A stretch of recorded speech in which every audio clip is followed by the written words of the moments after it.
Si je vous prends point par point, quand ils disent que le débat public sur les mines ne sont pas à la hauteur ou que c'est modéré, ça voudrait dire, selon leur compréhension, comme ils l'ont même dit, c'est un gouvernement anti-français, la presse devrait à tout moment critiquer. À tout vent, bon ou pas, dire que ça ne va pas dans le secteur des mines. Et la société civile devrait dire également autant. C'est pourquoi je leur ai dit qu'ils nous ont insultés. Nous ne fonctionnons pas sur la base des pressions de qui que ce soit. On critique sur la base de nos propres convictions. Et non pas qu'un partenaire nous finance et nous dit de critiquer ou une institution dans laquelle on est nous pousse à critiquer. On critique et nous, on a des arguments.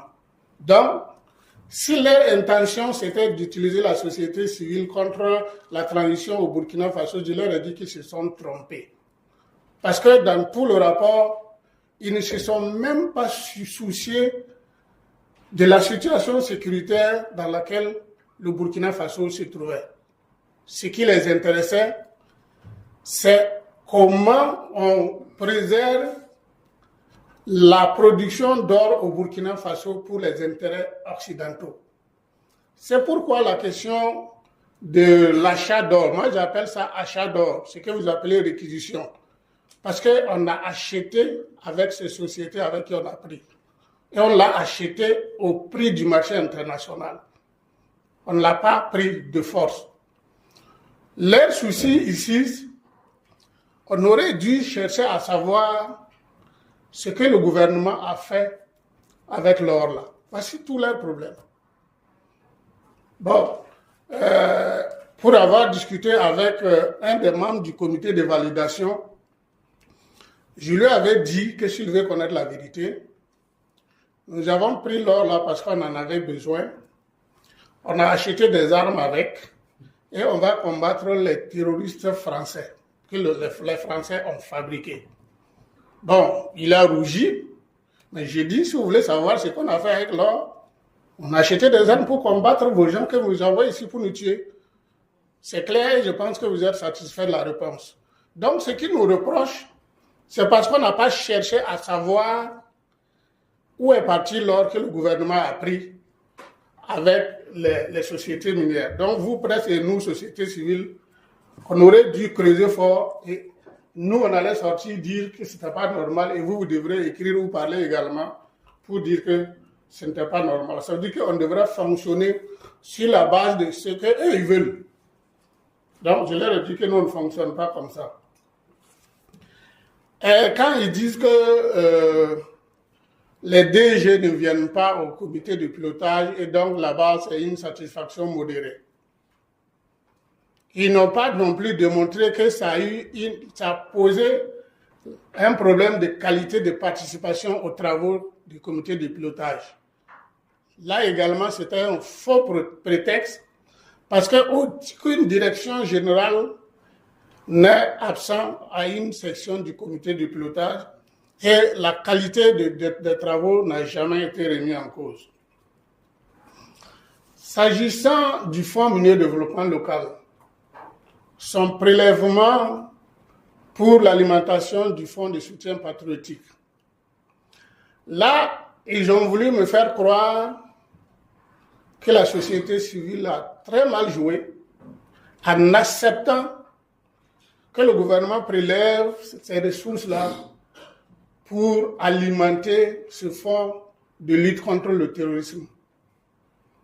Je leur ai dit que j'ai personnellement insisté au sein du comité national de suivi du fonds minier pour que tous les membres de ce comité acceptent ce prélèvement.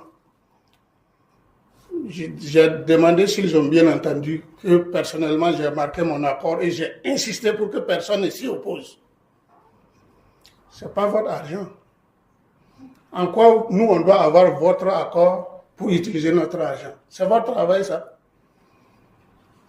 L'ITIE demande la traçabilité, la transparence. Si on a prélevé, où c'est parti, à quoi ça a été destiné, c'est ça que nous devons suivre. Ce n'est pas l'accord d'une institution internationale que nous devons avoir pour accepter que le gouvernement prélève ou pas. Donc je pense que là aussi, on s'est bien compris. Dans tous les cas, ça, c'était leur problème. Et ce que vous devrez, la question des VDP, là, j'étais vraiment rougi, hein, parce que j'étais vraiment remonté de les voir mettre dans le rapport que nos VDP sont des milices. Et c'est là où nous avons dit que le prochain rapport qui va venir, si on voit le mot milice dans ce rapport, ils comprendront que le Burkina Faso est un pays révolutionnaire. Heureusement que le rapport final, effectivement, n'a pas... En vertu de quoi ils peuvent s'asseoir là-bas pour dire que ce que nous avons mis en place à travers une loi, si ce n'est pas bon, c'est au peuple burkinabé de dire que ce n'est pas bon. Ce n'est pas des étrangers de venir nous dire que ce n'est pas bon. Donc je pense qu'à certains niveaux, il faut être clair et franc avec ces institutions internationales qui pensent qu'il faut avoir leur accord pour fonctionner dans nos pays. Et nous ne pouvons pas continuer à fonctionner comme ça. Dans le rapport, ils nous disent parfois, le FMI a dit, telle structure a dit, sans preuve. Alors que dans la présentation, comme vous avez fait ici, on dit quand vous déclarez, vous devez avoir toutes les preuves. Mais eux, ils étaient en droit d'affirmer qu'il y a eu telle ou telle chose qui a été dit, dont nous-mêmes on n'est pas au courant. Qu'est-ce qu'ils cherchent chez FMI pour que FMI dise? FMI, c'est français, c'est occidental.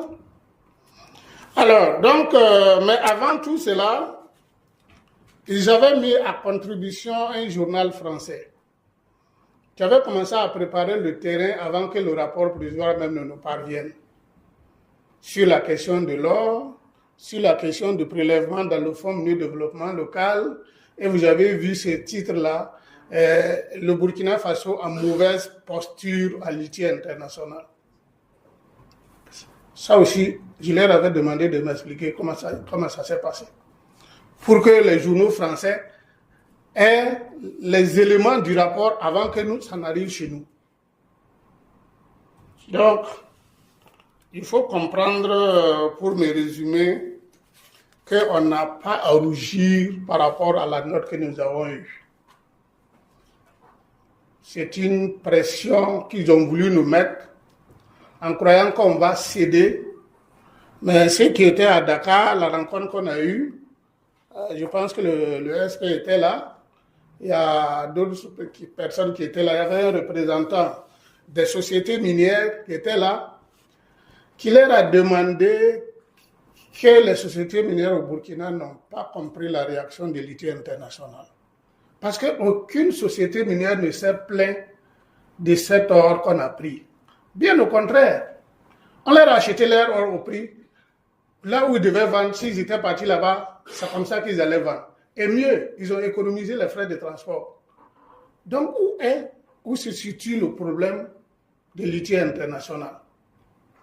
Donc, c'était une affaire hautement politique, manipulée par la France. Ils ont dit que ce que je dis n'est pas vrai, que la France ne les influence pas, mais c'est bel et bien le cas. Donc, je pense que vous devrez comprendre que la validation qui est passée, on a fait un très bon travail, mais que l'ITI international a voulu transformer en autre chose.